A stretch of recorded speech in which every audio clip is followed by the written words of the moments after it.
regardless if you're with friends, family, co-workers, your boss, clients, prospects, it doesn't matter. If you hear yourself say a sentence in future tense that can be measured in terms of true or false, you just stated a promise. When I'm in my kitchen and I say, I will take our daughter to school tomorrow, that's a promise. Now, if I invited you into the kitchen and I asked you, I said, how many promises are in the kitchen right now? There's 4 people in there, you, me, my wife, my daughter. And I asked you, I said, how many promises are in this room right now? You would probably say 1. Matter of fact, most people would. Who's the author of that promise? You would point your finger at me. You would say, clearly I'm making the promise. But that's not true. There's 2 promises in the kitchen, not 1. And it's not you and me, it's my wife and my daughter. So I said something. They just wrote an agreement. They authored a promise.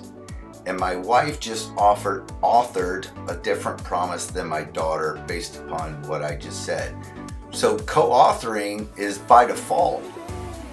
With co-authoring, all we're doing is understanding that which has already been done.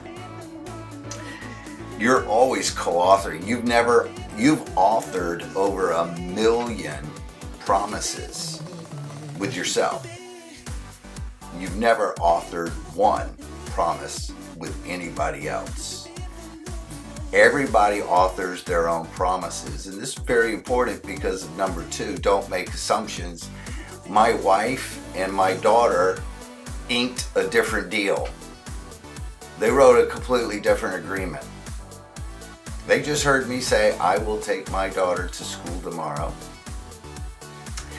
My wife, when she inked that deal in her head, and when my daughter inked that deal in her head, it's different, and I shouldn't make assumptions about it. One of the assumptions I'll make is that, I'm the one who's got to deliver on that. I'm the reason it's true or false. That is not the case. If I stand on stage and I say, I will take our daughter to school tomorrow in front of 200 people, there are 200 promises, not 201, because what I just said, I just co-authored something. They're not really 200, less than 200, because in a room full of 200, some people, their attention wasn't there at all. They never heard a word I said. But for those that were at least listening to me, all of those, a high number, they authored their own promise based upon what I just said. If I make the assumption that all of those promises that were just authored by maybe 180 some odd people, I'm way out of whack. I mean, there's no way that most are going to come true, by the way. And there's very little that I have to do with it as a co-author. As the primary author, what they're writing, what they're authoring, I have to be cognizant of the fact that first and foremost, I'm a co-author. I'm never an author, ever. And number 2, I can't make assumptions.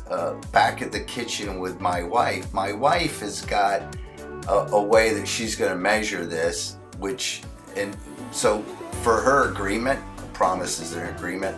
For her agreement, she's got multiple parties involved. One of the people that's involved in her agreement, her simple sentence stated in future tense, is that Betty will not call me. Betty is in the attendance office, and how she's going to measure this is by a lack of a phone call. And again, remember, the fact that it's true or false, from my standpoint, is meaningless. How my wife is going to measure this is making sure that Betty in the attendance office does not call her. My daughter is inking a completely different deal with a completely set of different parties. So first and foremost, it's important to notice that my wife The major party in the agreement that she's inking is the attendance office, not me. My daughter, she's got 6 parties involved in her agreement, 3 of which are girlfriends, and the major component of what I'm supposed to do as a participant in the agreement that she just authored is I'm supposed to drop her off not in the front because she's embarrassed by my truck. And the most important people in her agreement are her 3 girlfriends, and she's inking a completely different deal. There are not 3 promises in the room, there are only 2. Number 1, if you can do this, most of you cannot. By the way, once you get this, you don't ever have to practice it ever again. It's a threshold. You either get it or you don't. But once you get the fact that you're co-authoring all the time, 100% of the time, you have never authored or promised ever that anybody else has accepted. That's hard to get. 80% of you, if you look to the left of you and the right of you, both of them won't get that. So consider yourself lucky if you get that. Once you get that, and only 2 out of 10 of you will ever get that in your entire lifetime. If you get that, then congratulations. Move on to the second one, which is don't make assumptions about what the agreements that they are actually writing. The promises that, remember, you co-authored with, I will take my daughter to school tomorrow. Boom, there it was. 2 agreements were written, neither of which were ones that you would have naturally assumed. So number 2 is a big one. Don't make assumptions. You don't have to ask, but don't make assumptions. You don't have to get their agreement right, but just go ahead and know this will save you so much time, and you will be so much more successful when you realize that don't make assumptions. Your assumptions are wrong. They're absolutely incorrect. My daughter's agreement that she's got, I participate in that thing clearly as a co-author, but I'm not even a major party in it. And where I'm dropping her off is completely different than where my wife has me dropping her off. And then Betty is somebody I don't even know. I'm not even thinking about the attendance department. I have no idea who Betty is. Number 1 person as far as my wife is concerned, and the real measurement on this is making sure that she does not get a phone call from Betty. I have no agreement.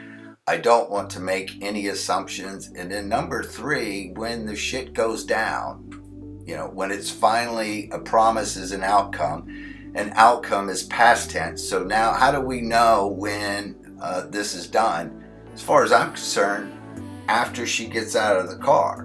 Rather, I dropped her off a block earlier or in front of the building, doesn't matter. I dropped her off at school, I'm done. But remember, how they are measuring things is very different. So if I think I'm done, but she still gets a call from Betty, meaning my daughter never made it to school, even though I can't get defensive. Don't worry about if it was true or false, anything. Just don't get defensive. Don't, yeah, but. No, drop all the yeah buts. Drop them.